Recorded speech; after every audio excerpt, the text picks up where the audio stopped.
ಕರ್ನಾಟಕ ರಾಜಕೀಯದ powerful family ದೇವೇಗೌಡರ ಕುಟುಂಬದ ಸೊಸೆ ಮಾಜಿ ಮುಖ್ಯಮಂತ್ರಿ ಎಚ್.ಡಿ. ಕುಮಾರಸ್ವಾಮಿಯವರ ಪತ್ನಿ ಹೀಗೆ ಹಲವು ಗುರುತುಗಳಿರುವ ಅನಿತಾ ಕುಮಾರಸ್ವಾಮಿಯವರು ಕೇವಲ ರಾಜಕಾರಣಿ ಅಷ್ಟೇ ಅಲ್ಲ, ಕರ್ನಾಟಕದ ಅತ್ಯಂತ ಶ್ರೀಮಂತ ಮಹಿಳಾ ಉದ್ಯಮಿಗಳಲ್ಲಿ ಒಬ್ರು. ಆದ್ರೆ ಇವರ ಒಟ್ಟು ಆಸ್ತಿಯ ಮೌಲ್ಯ ಎಷ್ಟು ಗೊತ್ತಾ? ಇವರ ಬಳಿ ಇರೋ ಚಿನ್ನ ಬೆಳ್ಳಿ ಎಷ್ಟು ಕೆಜಿ ಗೊತ್ತಾ? ಬೆಂಗಳೂರಿನಲ್ಲಿ ಇವರು ಹೊಂದಿರುವ ವಾಣಿಜ್ಯ ಕಟ್ಟಡಗಳ ಬೆಲೆ ಎಷ್ಟು ಗೊತ್ತಾ? ಕೇವಲ ಆಸ್ತಿ ಮಾತ್ರವಲ್ಲ, ಇವರ ಹೆಸರಿನಲ್ಲಿರೋ ಕೋಟಿ ಕೋಟಿ ಸಾಲ ಎಷ್ಟು ಅನ್ನೋದು ಕೇಳಿದ್ರೆ ನೀವು ನಿಜಕ್ಕೂ ಶಾಕ್ ಆಗ್ತೀರಾ. ಕೃಷಿ ಭೂಮಿಯಿಂದ ಹಿಡಿದು ಸಿನಿಮಾ ರಂಗದವರೆಗಿನ ಇವರ ಆದಾಯದ ಅಸಲಿ ಮೂಲವೇನು? ಅನಿತಾ ಕುಮಾರಸ್ವಾಮಿಯವರ ಈ ಎಲ್ಲ ಸಂಪತ್ತಿನ ಬಗ್ಗೆನೇ ಒಂದು ವಿಶೇಷ ವರದಿ ಇದೆ, ಬನ್ನಿ ನೋಡ್ತಾ ಹೋಗೋಣ. ಸ್ನೇಹಿತರೆ, ಕರ್ನಾಟಕದ ರಾಜಕೀಯದಲ್ಲಿ ಪ್ರಭಾವ ಹೊಂದಿರುವ ದೇವೇಗೌಡರ ಕುಟುಂಬದ ಸೊಸೆ ಹಾಗೂ ಮಾಜಿ ಮುಖ್ಯಮಂತ್ರಿ ಎಚ್.ಡಿ. ಕುಮಾರಸ್ವಾಮಿಯವರ ಪತ್ನಿಯಾದ ಅನಿತಾ ಕುಮಾರಸ್ವಾಮಿಯವರ ಆರ್ಥಿಕ ಸ್ಥಿತಿಗತಿಯು ಕಳೆದ 2 ದಶಕಗಳಲ್ಲಿ ಗಮನಾರ್ಹ ಬೆಳವಣಿಗೆಯನ್ನ ಕಂಡಿದೆ. ಒಬ್ಬ ಯಶಸ್ವಿ ಉದ್ಯಮಿಯಾಗಿ, ಸಾರ್ವಜನಿಕ ಸೇವಕಿಯಾಗಿ ಮತ್ತು ಸಿನಿಮಾ ರಂಗದ ನಿರ್ಮಾಪಕಿಯಾಗಿ ಗುರುತಿಸಿಕೊಂಡಿರುವ ಇವರ ಆಸ್ತಿ ವಿವರಣೆಗಳು ಚುನಾವಣಾ ಅಫಿಡವಿಟ್ಗಳ ಮೂಲಕ ಸಾರ್ವಜನಿಕವಾಗಿ ಲಭ್ಯವಿದೆ. ಸ್ನೇಹಿತರೆ, ಅನಿತಾ ಕುಮಾರಸ್ವಾಮಿಯವರ ಒಟ್ಟು ಆಸ್ತಿಯ ಮೌಲ್ಯವು ಕಳೆದ 16 ವರ್ಷಗಳಲ್ಲಿ ಸುಮಾರು 450%ಗೂ ಹೆಚ್ಚಾಗಿದೆ. 2008ರ ಮಧುಗಿರಿ ಉಪಚುನಾವಣೆಯ ಸಮಯದಲ್ಲಿ ಘೋಷಿಸಲಾಗಿದ್ದ ಸುಮಾರು 39 ಕೋಟಿ ಆಸ್ತಿಯು 2024ರ ಹೊತ್ತಿಗೆ 217 ಕೋಟಿಗೂ ಅಧಿಕ ಮೌಲ್ಯಕ್ಕೇರಿದೆ. 2018ರಲ್ಲಿ 39 ಕೋಟಿ, 2013ರಲ್ಲಿ 137 ಕೋಟಿ, 2018ರಲ್ಲಿ 167 ಕೋಟಿ, 2023ರಲ್ಲಿ 189 ಕೋಟಿ, 2024ರಲ್ಲಿ 217 ಕೋಟಿ. ಈ ಅಂಕಿಅಂಶಗಳು ತೋರಿಸುವಂತೆ ಆಸ್ತಿ ಮೌಲ್ಯದ ಏರಿಕೆಯ ಜೊತೆಗೆ ಹೊಣೆಗಾರಿಕೆಗಳು ಕೂಡ ಸಮಾನಾಂತರವಾಗಿ ಬೆಳೆದಿವೆ. ಇದು ಇವರ ಉದ್ಯಮಗಳಲ್ಲಿನ ಬಂಡವಾಳ ಹೂಡಿಕೆಯ ತೀವ್ರತೆಯನ್ನ ಸೂಚಿಸುತ್ತೆ. ಇನ್ನು ಸ್ನೇಹಿತರೆ, ಅನಿತಾ ಕುಮಾರಸ್ವಾಮಿಯವರ ಆದಾಯವು ವಿವಿಧ ಮೂಲಗಳಿಂದ ಹರಿದು ಬರುತ್ತೆ. ಇವರು ಕೇವಲ ರಾಜಕೀಯ ವ್ಯಕ್ತಿಯಾಗಿರದೆ ಬಹುಮುಖಿ ಉದ್ಯಮಗಳಲ್ಲಿ ತೊಡಗಿಕೊಂಡಿದ್ದಾರೆ. ಮೊದಲನೇದು ಪೆಟ್ರೋಲಿಯಂ ವ್ಯವಹಾರ. ನಿಖಿಲ್ ಅಂಡ್ ಕಂಪನಿ ಬೆಂಗಳೂರಿನ ಪದ್ಮನಾಭನಗರ ಮತ್ತು ಬನಶಂಕರಿ ಭಾಗದಲ್ಲಿ ಅತ್ಯಂತ ಪ್ರಸಿದ್ಧವಾಗಿರುವ Nikhil and company petrol bunk Anita ಕುಮಾರಸ್ವಾಮಿಯವರ ಒಡೆತನದ ಪ್ರಮುಖ ಉದ್ಯಮವಾಗಿದೆ. ಈ ಉದ್ಯಮವು ದೈನಂದಿನ ನಗದು ವಹಿವಾಟಿನ ದೊಡ್ಡ ಮೂಲವಾಗಿದ್ದು 2024ರ ಅಫಿಡವಿಟ್ ಪ್ರಕಾರ ಈ ಕಂಪನಿಯ ಬಳಿ 66 ಲಕ್ಷ ನಗದು ಇತ್ತು. ಇನ್ನು ಎರಡನೆಯದ್ದು ಮಾಧ್ಯಮ ಮತ್ತು ಮನರಂಜನಾ ಕ್ಷೇತ್ರ. ಕಸ್ತೂರಿ ಮೀಡಿಯಾಸ್. ಕರ್ನಾಟಕದ ಮಾಧ್ಯಮ ಕ್ಷೇತ್ರದಲ್ಲಿ ಅನಿತಾ ಕುಮಾರಸ್ವಾಮಿಯವರು ಕಸ್ತೂರಿ ಮೀಡಿಯಾಸ್ ಪ್ರೈವೇಟ್ ಲಿಮಿಟೆಡ್ನ ನಿರ್ದೇಶಕಿಯಾಗಿ ಮತ್ತು ಪ್ರಮುಖ ಷೇರುದಾರರಾಗಿ ಗುರುತಿಸಿಕೊಂಡಿದ್ದಾರೆ. ಇವರು ಕಸ್ತೂರಿ ಮೀಡಿಯಾಸ್ನಲ್ಲಿ 68 ಲಕ್ಷ ಷೇರುಗಳನ್ನು ಹೊಂದಿದ್ದು ಇದರ ಮೌಲ್ಯ 68 ಕೋಟಿಗಿಂತ ಅಧಿಕ ಇದೆ. ಇದು ಇವರ ಒಟ್ಟು ಚರಾಸ್ತಿಯಲ್ಲಿ ಅತಿದೊಡ್ಡ ಪಾಲನ್ನ ಹೊಂದಿದೆ. ಇನ್ನು ಸಿನಿಮಾಗಳ ನಿರ್ಮಾಣ. ನಿಖಿಲ್ ಕ್ರಿಯೇಷನ್ಸ್ ಮತ್ತು ಚೆನ್ನಾಂಬಿಕಾ ಫಿಲ್ಮ್ಸ್ ಮೂಲಕ ಇವರು ಧಾರಾವಾಹಿ ಮತ್ತು ಸಿನಿಮಾಗಳ ನಿರ್ಮಾಣದಲ್ಲಿ ಆಕ್ಟಿವ್ ಆಗಿದ್ದಾರೆ. ಚೆನ್ನಾಂಬಿಕಾ ಫಿಲ್ಮ್ಸ್ ಮೂಲಕ ಇವರು ಅನೇಕ ಸಿನಿಮಾಗಳ ರೈಟ್ಸ್ ಅನ್ನ ಇವರು ಹೊಂದಿದ್ದಾರೆ. ಇನ್ನು ಸ್ನೇಹಿತರೆ, ಅನಿತಾ ಕುಮಾರಸ್ವಾಮಿಯವರ ಚರಾಸ್ತಿಯು ಅತ್ಯಂತ ವೈವಿಧ್ಯಮಯವಾಗಿದ್ದು ಇದರಲ್ಲಿ ನಗದು ಮೊತ್ತಕ್ಕಿಂತ ಹೆಚ್ಚಾಗಿ ಇತರರಿಗೆ ನೀಡಿದ ಸಾಲ ಮತ್ತು ಕಂಪನಿಗಳ ಷೇರುಗಳು ಪ್ರಮುಖ ಪಾತ್ರ ವಹಿಸಿವೆ.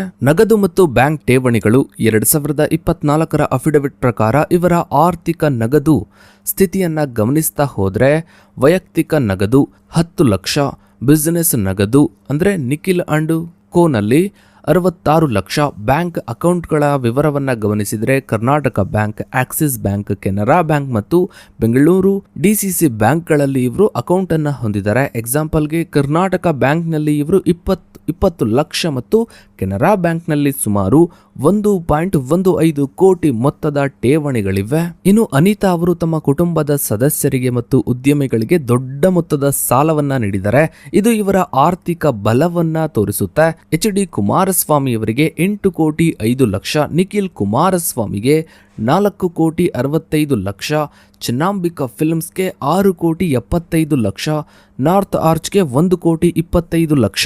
2018ರ ದಾಖಲೆಗಳ ಪ್ರಕಾರ ಇವರು ಹಾರ್ಲಿ ಡೇವಿಡ್ಸನ್ ಬೈಕ್ 8 ಲಕ್ಷ ಮೌಲ್ಯದ್ದು ಮತ್ತು ಸಿನಿಮಾ ನಿರ್ಮಾಣಕ್ಕಾಗಿ ಬಳಸುವ ವ್ಯಾನಿಟಿ ವ್ಯಾನ್ 20 ಲಕ್ಷ ಮೌಲ್ಯದನ್ನ ಇವರು ಹೊಂದಿದ್ರು. 2024ರ ಘೋಷಣೆಯಲ್ಲಿ ಪತಿಯ ಹೆಸರಿನಲ್ಲಿರುವ ಇನೋವಾ ಕ್ರಿಸ್ಟಾ ಕಾರು ಹೊರತುಪಡಿಸಿ ಅನಿತಾ ಅವರ ಹೆಸರಿನಲ್ಲಿ ಟ್ರ್ಯಾಕ್ಟರ್ ಮತ್ತು ಇತರ ಕೃಷಿ ಉಪಕರಣಗಳಿವೆ. ಇನ್ನು ಅನಿತಾ ಕುಮಾರಸ್ವಾಮಿ ಅವರು ಗಣನೀಯ ಪ್ರಮಾಣದ ಚಿನ್ನ ಮತ್ತು ಬೆಳ್ಳಿಯ ಆಭರಣಗಳನ್ನು ಹೊಂದಿದ್ದಾರೆ.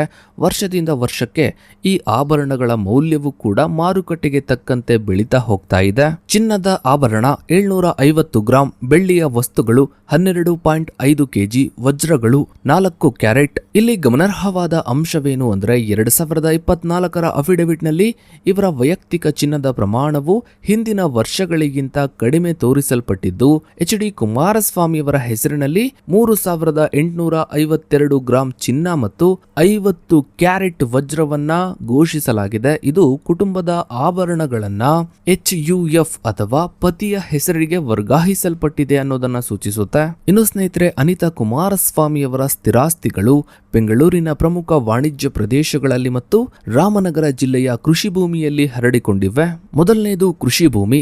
ಕುಟುಂಬದ ಹೆಚ್ಚಿನ ಕೃಷಿ ಭೂಮಿಯು ರಾಮನಗರ ಜಿಲ್ಲೆಯ ಬಿಡದಿ ಹೋಬಳಿಯ ಕೆತಿಗನಹಳ್ಳಿ ಗ್ರಾಮದಲ್ಲಿದೆ. ಕೆತಿಗನಹಳ್ಳಿ ಗ್ರಾಮ ಇಲ್ಲಿ ವಿವಿಧ ಸರ್ವೆ ನಂಬರ್ಗಳಲ್ಲಿ ಒಟ್ಟು ಸುಮಾರು 30ಕ್ಕೂ ಹೆಚ್ಚು ಎಕರೆ ಭೂಮಿ ಇದೆ. ಇವುಗಳ ಒಟ್ಟು ಮಾರುಕಟ್ಟೆ ಮೌಲ್ಯ 30 ಕೋಟಿಗೂ ಅಧಿಕವಾಗಿದೆ. ಇನ್ನು ಮೈಸೂರು ಜಿಲ್ಲೆಯ ಬೋಗಾದಿ ಗ್ರಾಮದಲ್ಲಿ 9.40 ಕೋಟಿ ಮೌಲ್ಯದ ಭೂಮಿ ಮತ್ತು ದನಗಲ್ಲಿ ಗ್ರಾಮದಲ್ಲಿ 1.39 ಕೋಟಿ ಮೌಲ್ಯದ ಭೂಮಿಯನ್ನ ಇವರು ಹೊಂದಿದ್ದಾರೆ. ಇನ್ನು ವಾಣಿಜ್ಯ ಕಟ್ಟಡಗಳ ವಿಚಾರಕ್ಕೆ ಬಂದ್ರೆ ಇದು ಇವರ ಸಂಪತ್ತಿನ ಅತಿದೊಡ್ಡ ಭಾಗವಾಗಿದೆ.